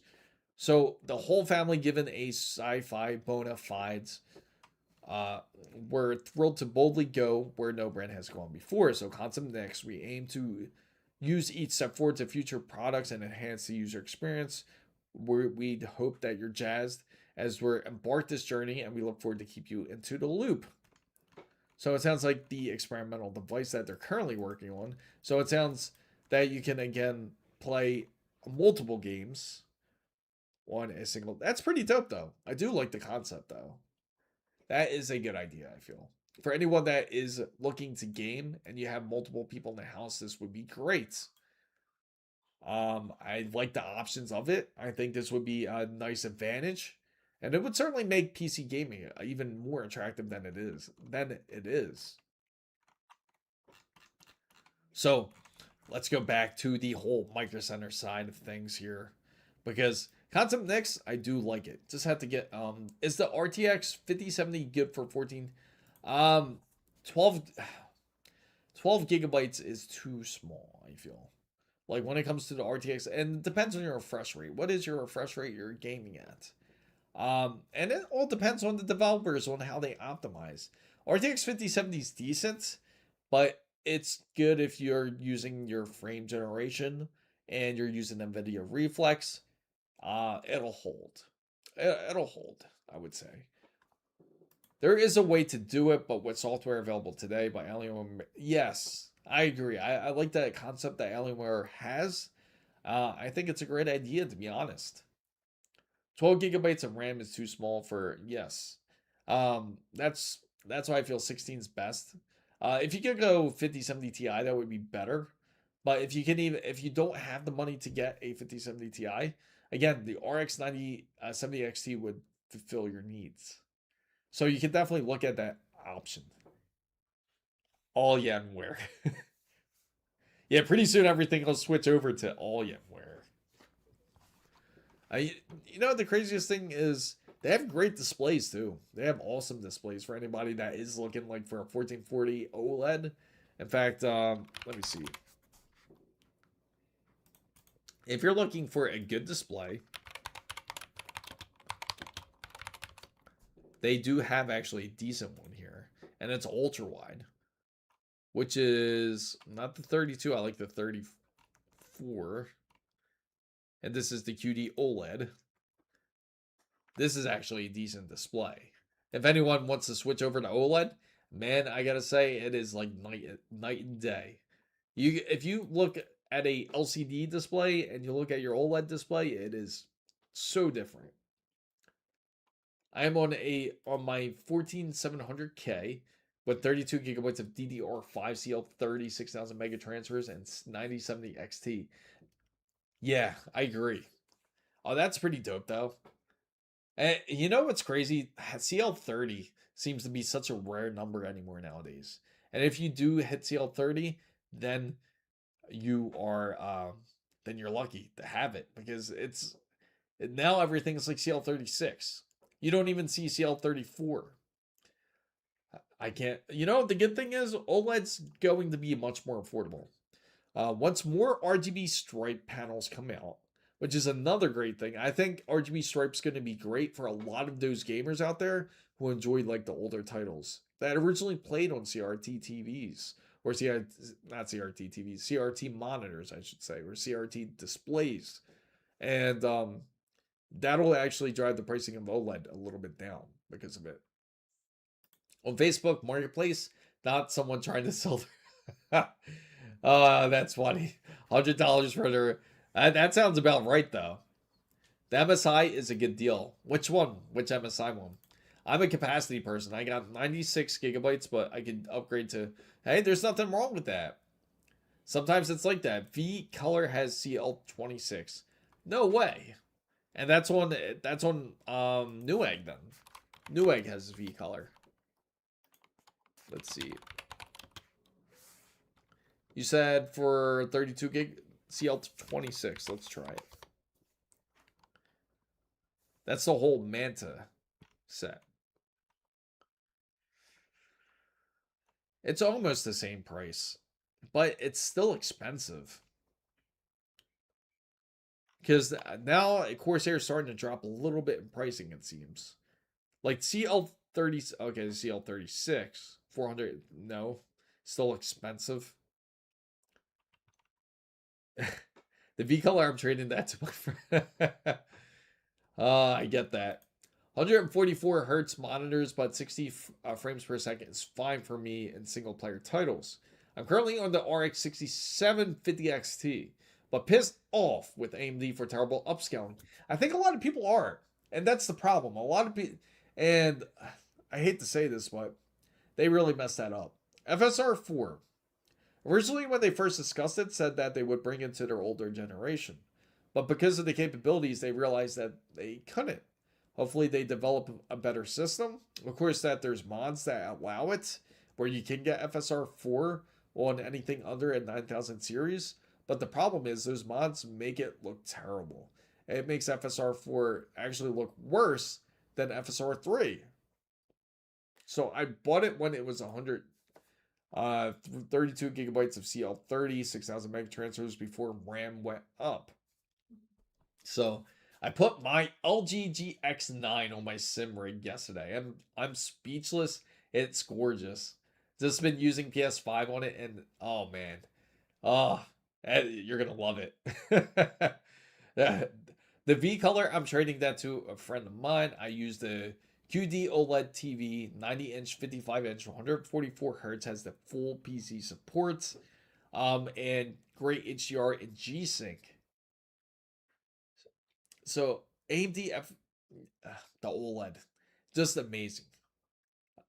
Has a built-in OLED display. I did just realize that. That's pretty wild, actually. RAM having OLED, but the problem is, will you really look at it? Can you really see it from the angle of where it's sitting? AMD FSR is good enough for the console sale. So, yeah, you know, the biggest thing is the whole PSSR. Like, that's the big thing. It's grabbing a whole lot of attention. I haven't messed with my PS5 in a while, but it makes me curious to see how it looks like. MSI MHE 272 QPW QD OLED X28. Let me look it up. Yeah, FSR. That's the question. I hope that's not the case. FSR 5 should see 9070 because they got to learn from what just happened from with their current generation, because it's not good. You can't sell a GPU for it to last only 2 years and that's it. Oh, that's a good deal. And this is the let's see. This is QHD. We're looking for OLED. Oh, here's the OLED version, but this is used. QH, where is it? This one, here it is. $503. That's actually a really good deal. MSI makes actually excellent monitors too. And you can get it for $503. And it's a 1440p, 27 inches. That's the sweet spot for a lot of gamers out there too. That's actually a good one. I like that. I do like that, Z. So I decided to take the NVIDIA route, but 5070 Ti is a grant. 5070 is my next option. If you're to pick between the two, just go 5070 Ti, because you're going to be pretty pissed off having 12 gigabytes of VRAM. Really, today, I gotta say, I think everybody's a little pissed off if you don't have anything under 16 gigabytes. I do have an SSD. You know, the funny thing is, you know what I have in my PS5? If you guys ever look at my older videos on YouTube, you'll see exactly what I actually had on my PS5. I actually installed the MSI, that MSI P450 drive. That SSD, that 4.0, that's in my PS5 actually. That 2 terabyte drive. I bought my PS3 months ago before the update to fix liquid metal leaking. Oh, that's like that's back when they had the cell processors. So, you know, the biggest issues I had with PS3s was the Blu-ray lens not reading correctly. And I would actually have to end up disassembling it and replacing the lens in it. So you didn't even have to replace the drive. You could actually just end up swapping out the lens. But man, that sucks though. Hopefully you're able to fix it. I am always looking for DisplayPort 2.1 on a monitor. Yeah, that's a must. That's a must nowadays. Most displays should have it now. HDMI 2.1 was a big thing for a while. Here it is. So it has 2 HDMI 2.1 ports. So if anyone's interested in a monitor like this that's OLED, it's certainly available, and it goes up to 280 hertz. So you got mine for 400 on B&H. Oh, really? Oh, that's a great deal. By the way, PC games allow. That is true. That is true. Some say they want to be the best pirate in the world, right? PS5 games are expensive. They are. They are. You know, the crazy thing is you can see how expensive games are on consoles compared to PCs. Not to mention you have a subscription to even play them. That is true. Yeah. Oh, man. But I do get that, though. I 100% get that. It's like you have so many options when it comes to PC. You don't have to purchase from the Steam store if you don't want to. You can purchase off of... there's a lot of websites I like to go to. I like to go to loaded.com. There's Green Man Gaming. There's quite a few that you can go to get your keys and purchase them for much cheaper compared to the retail price. But, yeah. It's much cheaper to go that route. They do offer keys like for Xbox and PS5 and everything, but the thing is, I don't know how well that works. I haven't tried it, but if anyone's tried it, I'm curious to know how well it worked.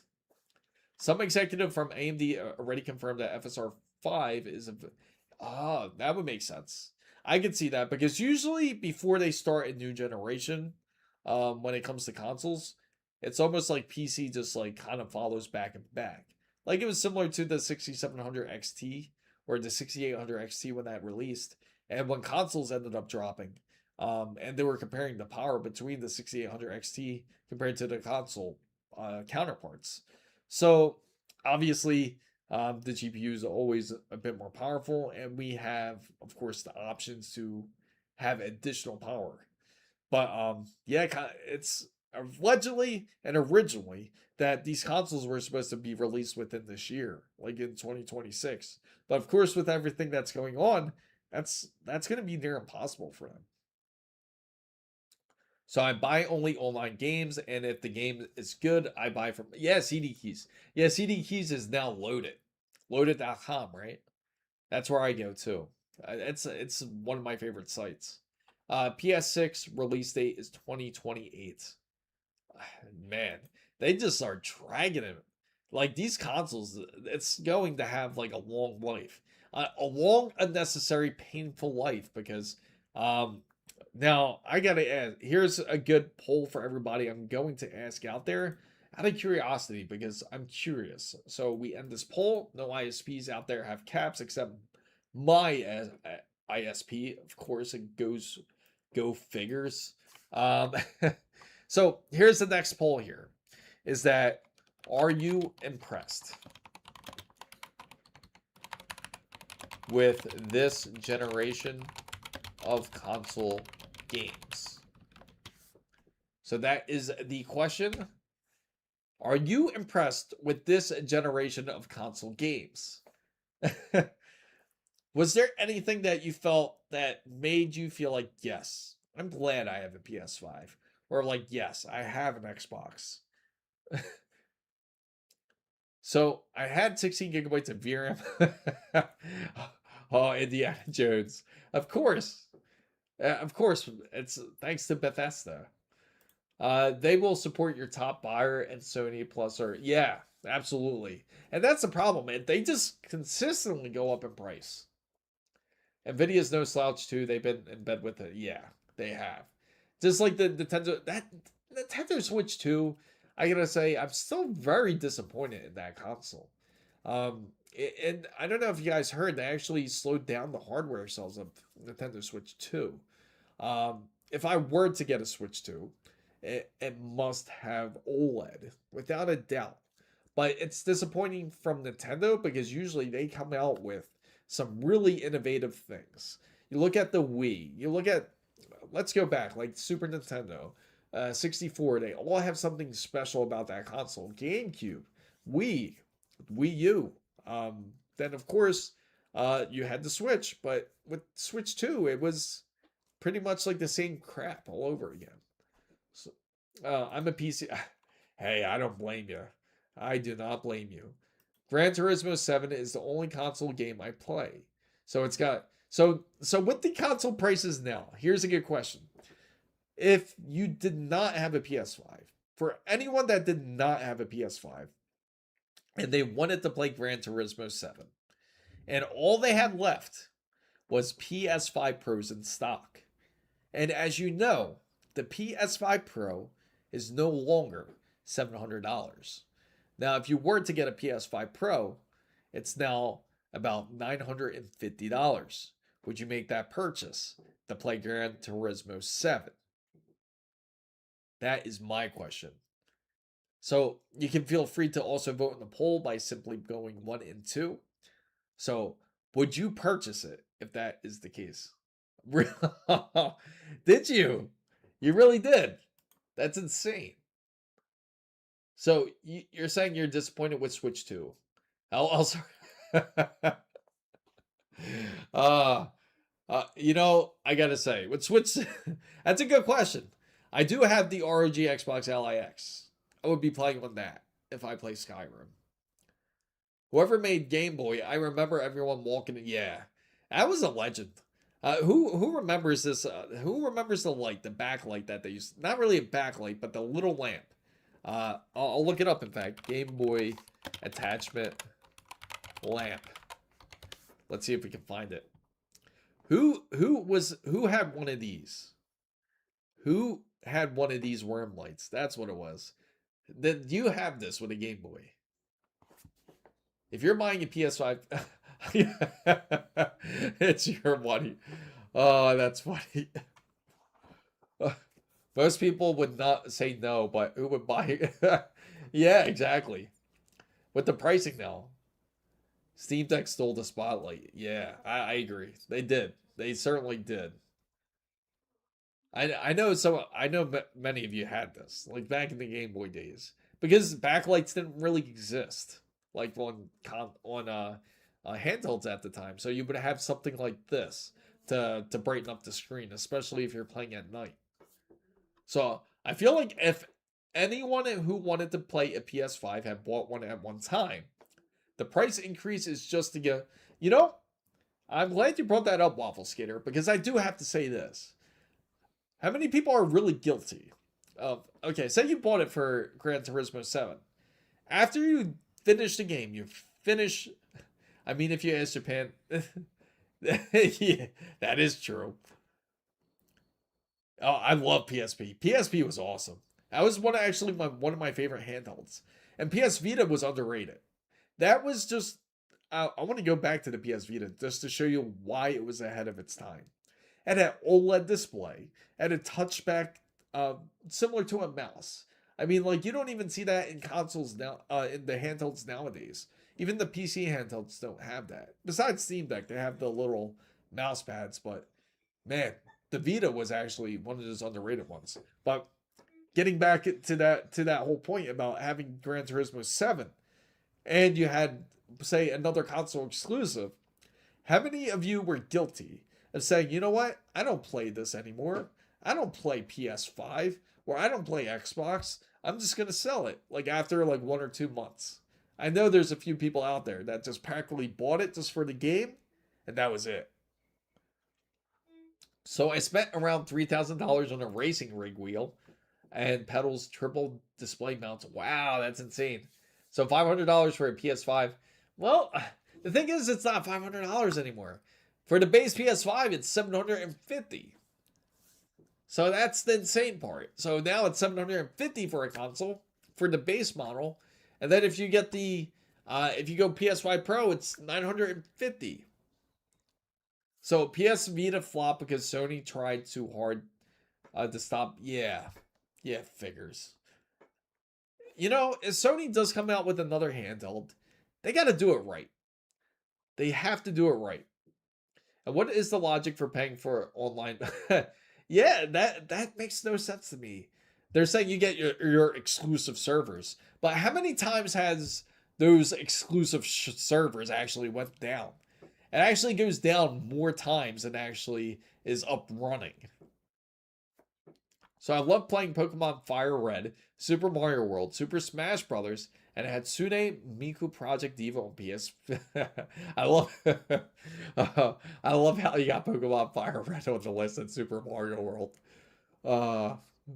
Because that just makes me think of those like Nintendo lawyers. It always makes me think of this GIF, which I gotta share with you guys. It always makes me think. Lawyer, a group of lawyers walking, I'll just say. It always makes me think of this. Of walking. You probably know which one I'm talking about too. Just like this. As soon as they hear somebody pirate their stuff here, this is Nintendo headed to your house. This is Nintendo coming to your house right now. As soon as, because you know how quick they are to sue. I think the funniest story I gotta say is it was in Costa Rica. There's a store, and it was called Super Mario, the store. And it's a grocery store, and it's been there since like the 1940s. And Nintendo actually went after them. They sued them. But believe it or not, that Super Nintendo grocery store actually ended up winning. They actually ended up winning against Nintendo. So I said PS6 would be $1,000 US dollars. Yeah. Yeah, it's going to be. I can see it pushing that point. Did I also mention I used my PSP as a universal remote, a PDA? And they also, remember, they also had the GPS built with it too, that you could use a GPS with it. One of my favorite, excuse me, The PSP was Metal Gear Solid Peace Walker. Yeah, that was legit. I agree. I agree. That was a great game. I had that. I had Dynasty Wars. God of War was on there. GTA. That was like the first like multiplayer GTA you could actually do, which is pretty dope. 900 for a 6-year-old CPU architecture and a 5-year-old. Yeah, it's crazy, right? It makes absolutely no sense. And let me go back here.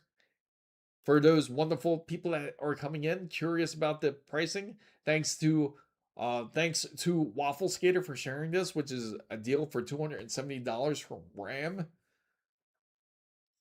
So 900 for a 6-year-old. It's insane. It makes no sense. PS6 with the new RAM cost and SSDs cost will be $1,500 in 2028 plus inflation. Yeah. And the crazy thing is, I can see it being closer to that range. Right now, $1,000 is for a PS5 Pro. So with the new consoles, I don't even think 1,100 is realistic. I think it'll push like $1,300 if you go console. In Vancouver, we had a bar called De Niro's. Robert De Niro visited Vancouver, found out, and no, really, really, what? He actually won that case. And it's all because none of their names was De Niro, probably. That was the big thing. And because their name wasn't De Niro, they ended up changing the name. Oh, that's a douche move right there. A GPS was an add-on I never got to try. I did have the PSP camera and I saw the rare. Oh, you did? Man, you should have just had it. Just get it. Any 5070 Ti deals? The best deal you're gonna get is either the MSI Shadow or Gigabyte's Windforce, which I definitely can share with you. Let me see. I'll go with Newegg and actually show you, or Micro Center if you have one near you. Let's see. I was playing Yu-Gi-Oh! GX back in the PSP days, and I had PS and Pokemon Ask World style in that game. And we think $1,500 is cheap because a lot of us spend $900 for it. Yeah, honestly, it's really not that bad. Because a lot of our GPUs, if you think about it, our GPUs follow the pricing of consoles.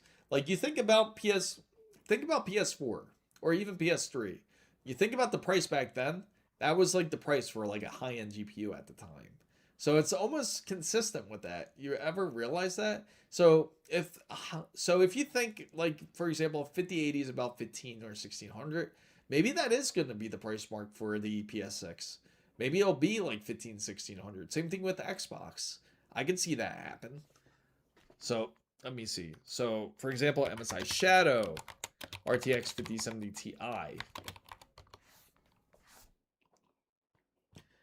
So the best deal, make sure it's sold by Newegg. I'll send you the link. So the best one, here it is.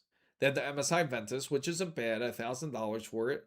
Now that's improved since then. This is one of the better deals.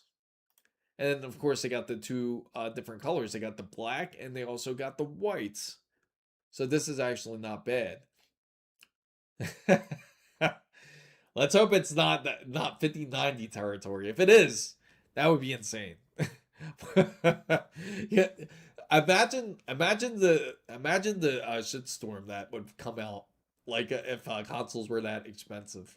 If they said that PS6 and Xbox Series X is now the $3,600 or $4,000. I'm personally thinking about building a test bench. Hey, I mean, it's worth it. I debate on it, but I keep building. Oh, I think so too. Oh, I think so too. I agree with you though, Bob. Make the move. I think that would be awesome if you actually did that. I think having a bench is worth it, especially for those who consistently work on PCs. Like if you wanted to try out new hardware and you want to run tests, that's the way to do it. That's like the proper way to do things there. And here is and I'll send over the link to you for the MSI Ventus. Let's see. There it is. Well, it's more of this PC better plays my games well. I think they're gonna get. Just imagine the territory. The thing is, you know what the other rumor is that to save money and cost, they may not go direct store. I mean, not direct storage. They may not. They may no longer. Excuse me, guys, but they may no longer actually use dedicated GPUs. In fact, they might use something similar to what the Steam Deck uses and the ROG Ally uses, which is a APU. So if that's the case, they can certainly save money. And it could be the size of a GameCube, but it's not going to perform better. It's going to be practically the same console that they have now, just smaller, if that makes sense. It'll be evolved. It'll be the next generation because it's smaller. And they won't have any optical drives. So they'll really cry about that. Especially console guys, they still complain about the whole physical media side of things. So that link right there is the Ventus, if that is what you're looking for. But yeah, so absolutely. They will certainly cry over that. And I mean, already, you think about the PS5 Pro, like a lot of that stuff you gotta attach on there. Like you have to attach an optical drive already as it is, plus the optional stand if you want that too. So I wonder if they push the pricing up on that too as well, or if it's exactly the same. No problem. I love it when the console bros cry. Yeah, it's like music. You know, it's not piercing, it's not loud, but it's like music. And the funny thing is, I'm sure you guys hear it all the time, and that's when they try to the controller it comes with is like $100 or something. Yeah, you know, that never made any sense to me either. Like you look at their controllers, like the PlayStation DualSense Edge controller. Great controller, I love it. But it's $200 for that customizable controller. You have so many other options. But if you get the official PlayStation customizable controller, it's $200. At the time, that's like half the price of the PS5. So when you really think about it, when it comes to consoles, like where are you really truly saving money? Yes, the console's $500 at the time. But how much are you paying for your games? How much are you paying for your services? How many accessories are you purchasing for your console? What type of accessories and extras are you also adding? So it gets expensive. It gets nearly the cost of a PC, where a lot of that stuff usually comes with. Where you can actually go onto Amazon and buy a $10 or $20 controller if you wanted to, if you're on a budget, and it'll hook right up to a PC with no issue. So wild take. Consoles should take a large reboot to reduce cost. And you know, I think it's a possibility. I think that's where it's going to head. For them to not charge $1,500 or $1,600 for a console, they're going to have to go full APU. If they go full APU now, it'll be pretty similar to the PS5 and Xbox today. They can make that happen because of the size of the APU would be absolutely massive, and it would be customized for the console. Only issue is, would console bros complain about it? So a 5700 XT was a AMD flagship GPU, and those have any value. They, believe it or not, they still do. There's people out there that still want to go 5700 XT. But they do hold some sort of value, but not as much as it should be, especially for the pricing of back then. And they said, oh, PC parts prices aren't going to affect. I don't know where that concept came from. I have no idea who felt that would have no effect on the whole console side of things. It 100% and will always have effect on the consoles. It's just, sure, they won't notice it now because really, the stuff that they're playing on is just, as someone mentioned a bit earlier, that the hardware that they played, I believe Barkison mentioned this, was that the hardware that they're playing on now is literally 4 or 5 year old hardware. You might as well buy a 4 or 5 year old PC. you can probably get a PC for a decent price that's 4 or 5 years old, don't you think? Compared to a console. So with storage being so expensive, digital distribution should die down. Yeah, and you know, that is a good mention though. That's actually a good point. Because, you know, it makes me curious. This is just a random thought. Now when it comes to libraries, like game libraries such as that, imagine how much the cost would be for optical disc. So would they charge more for optical disc? Because let alone if you look at a flash drive, now it's 128 gigabytes, right? Originally, you could purchase that for roughly about like $10, right? But now, if you go and take a look, you look up on Newegg, you look up on Micro Center for a 128 gigabyte flash drive, and I'll in fact show you just how it would look like. It makes me wonder about physical media, such as disc. So these are actually fairly priced because I've been seeing them priced up a lot more. Like this Micro Center one, $25. That's what I've been usually seeing. But it can happen with the same thing with the optical drives. So I don't care what someone else games, but the console pros, especially PS guys, they do. They certainly do. Oh wow, Flapjack says yes. He is impressed. What games, out of curiosity, for those who were impressed with the consoles, what made you impressed with it? I'll say time and time again, this would be the perfect time for Oya. That is a good point, though. I think Oya would be great, especially today. If they would have timed it perfectly and they would have really narrowed down the project well, I think Oya would have a grand slam. I think they would do great. I think they would certainly cook in this generation. I had no idea to make a video game console using the Raspberry Pis, but it's going to be hard to profit with tariffs. Yeah, yeah. Unfortunately, that's the tough part. PC Master Race is the most absolutely, and that's the crazy thing. So, my question is, how do you guys feel when you still see console wars these days? Don't you feel it's ridiculous that I've seen people that are in their 30s and their 40s still arguing that Sony or Microsoft is better? Don't you still see that? And of course, you have the weird Nintendo bros that come in and just say, no, Nintendo's the best because that's all they can have. Those $10 flash drives felt like crazy. Was using them for printer for no, really? Oh no, that's scary. Imagine if you were trying to flash the BIOS with it. Definitely get a decent flash drive if you're gonna flash the BIOS. Get a SanDisk. I always recommend SanDisk for a flash drive, and or Samsung actually has decent ones too. PNY, to be honest, PNY has been sketchy with me. I've had them fail on me before. So I can't say we're all humble. I switch it. Yeah, it just depends how stupid it gets. Like when it gets ridiculously dumb, the conversation, you have to chime in.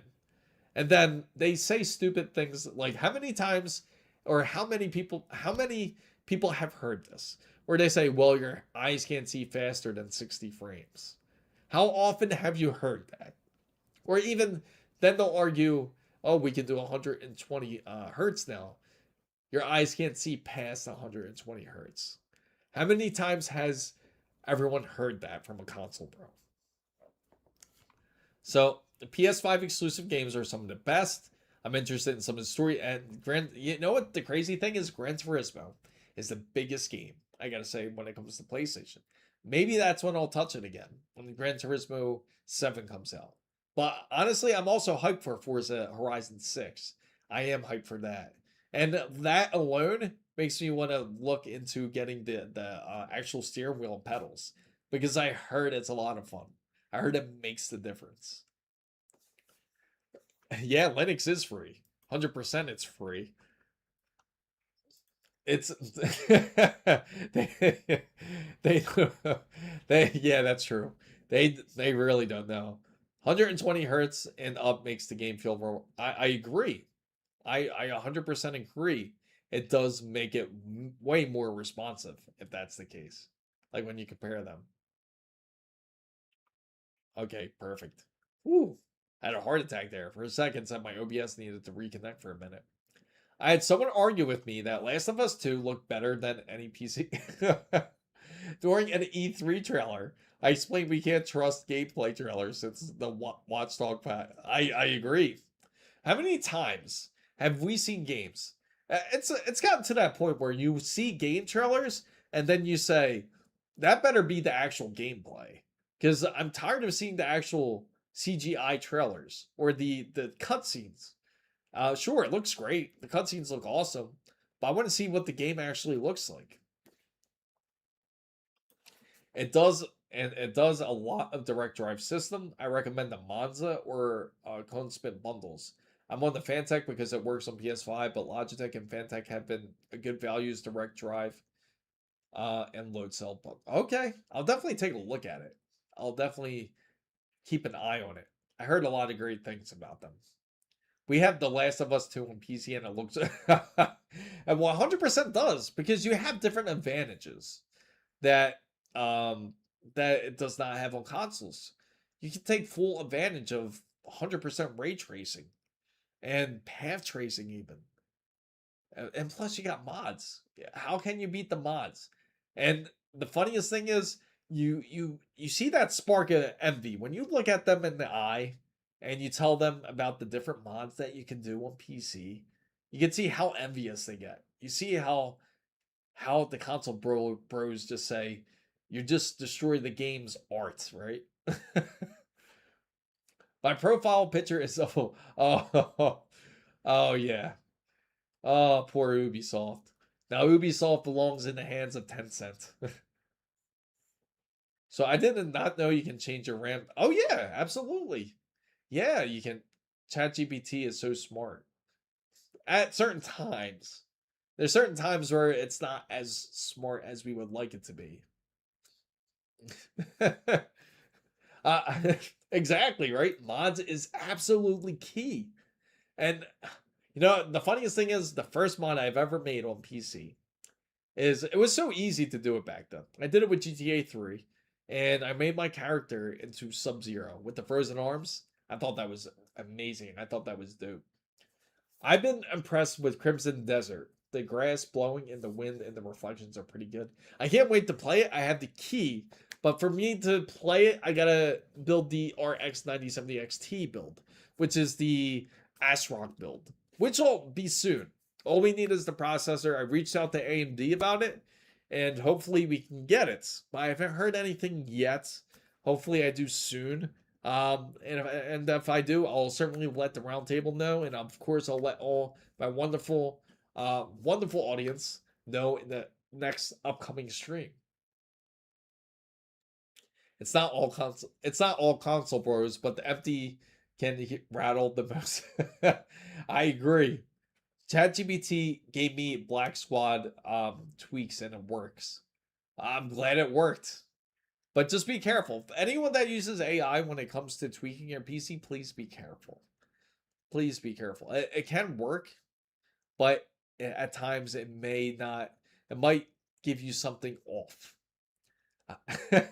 I asked if a CPU cooler would fit in a certain computer case. It would say no, but I installed it anyway, and it fits perfect. And that's the problem. You know how easy it is to prove ChatGPT wrong. You just tell ChatGPT, no, you're wrong, and it will agree with you. It says, no, you're what? You know what? You're right. I am wrong, and then they'll have an explanation on why they were wrong. The Last of Us 1 and 2 were my favorite till Resident Evil 9. Love Leon Kennedy. The guy was amazing. I was Joel and Leon. It's amazing. I really do like that game. I love how they mixed the action of Resident Evil 4 and it still gave you that same type of horror feel from the original titles. And they knocked it out the park with that one because it filled both voids that people look for. That audience that fills both the Resident Evil 4 side that likes the more gameplay with Resident Evil 4 versus the whole traditional classic Resident Evil feel. AI overclocking sounds like and that's why please be careful with it. I'm glad you tested it though. I'm glad it works out. Just please, if you do it, please have hardware info up too. Please have your hardware info up and monitor the temps. After you do adjustments like this, monitor the temps and that way you're 100% safe that way. If any of them look funny or it starts to go into the red, immediately you know what to do. Just default settings and start over. Adjust settings. Honestly, it's not hard to do. Just slightly adjust your settings a bit. Resident Evil 2 Remake is also cool. After playing Resident Evil 9, it made me want to go back and play Resident Evil 2 and 3. Because I have the remakes, I just haven't played the remake versions of them. I paid $292 for, man, and I gotta say you're lucky. Because, I mean, look at it, even 128 gigabyte USBs are expensive. It's $30 to get one, which is absolutely insane. $45 for this. This seems like the best deal, to be honest, is this one. I know what it can revert it back, so I know it's safe. Yes, you can always revert back if you need to. That is true. Just, of course, always monitor any type of settings and make sure it's stable. Run the test. I'm sure you've been running the test, and I hope that ChatGPT did mention to run the test for a couple hours to make sure it's stable, so that way it doesn't freeze up. And of course, again, I can't stress enough about temperatures. Charizard.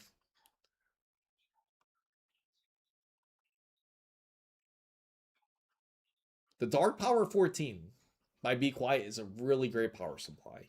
You would certainly be happy with it if you have the Dark Power 14. Now it runs on I believe that is on a single rail system. So it's great for those who are looking for more of the gaming side of things. But the Dark Power 14 will fulfill those ATX 3.1 needs, I gotta say. Now, of course, they got different tiers. They got the different power efficiencies. They do have gold and they do have platinum as well. So it's either or. Yeah. So it's a dark power. So gamers need to burn AI data. So I'll tell you what. I'll put up the Dark Power 14. I don't know if they have it yet at Micro Center. Let's not burn any. Yeah, you don't. Everything will be taken pretty serious on the internet now. You never know who's watching. No, they don't have it on here. Okay, we'll find it on their website. Well, actually, Newegg would have it. Newegg has everything. So, for example, this is high performance heatsink integrated fan, right? Oh, it even has titanium. That's really good, actually. It's titanium efficiency. So that's actually really good. You want to go that way route. I'm also and 80 plus ATX 3.1, 6.2 aluminum heatsinks. I know that semi-passive cooling. And most importantly, you want to know if it is a multi-rail system or a single rail system. But I believe this is a single rail system if I remember correctly too. But this is something I would recommend for sure. I'll just copy this and put it onto their website. Let's see. And right here. So active LLC, match overclocking. Okay, so it has multi-rail operation and 4 independent 12-volt high rails and high performance single rail operation. So that means you can practically switch in 2 different modes if you'd like to when it comes to this drive. So you can switch between multi-rail and single, but if you switch between the two, I would go single. Yeah, so I just saw it's retard. My fault. Team 640 gigabytes. USB 3.2 Gen 1 flash drive speed of 140. That's not bad at all, actually. That's a really good one. 528. Isn't that crazy? Compared to what it is, what it was before.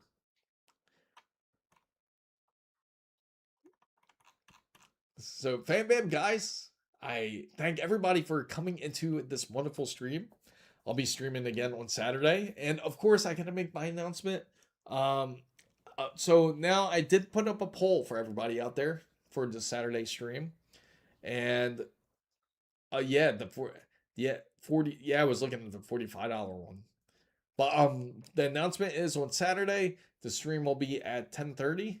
Out on the public for the members. It'll start at 10 o'clock a.m. We will be trying out this new time to fit kind of everybody's needs. Because I feel bad for the West Coast, for your West Coast guys out there. Because I know it's really early when I stream. It's probably like, what is it, like 5 in the morning for you guys. So instead, we're switching over to the whole 10 o'clock schedule in the morning. I like Weenie's idea too. I might do random streams at night depending on how the time is. But I appreciate everybody for coming into the stream. I do appreciate all of you guys. Hopefully you enjoyed today. Happy April Fools, everybody. Fortunately, we can't get 90% off of RAM. Instead, we're getting if it's not one, it's the other. We're getting our ass kicked with SSD pricing. So I great. I was waking up. Yeah, thank you. Thank you, Eddie. Yeah, you make a big part of the stream. I appreciate Weenie. I appreciate Steve, Chartard, Bob, as always.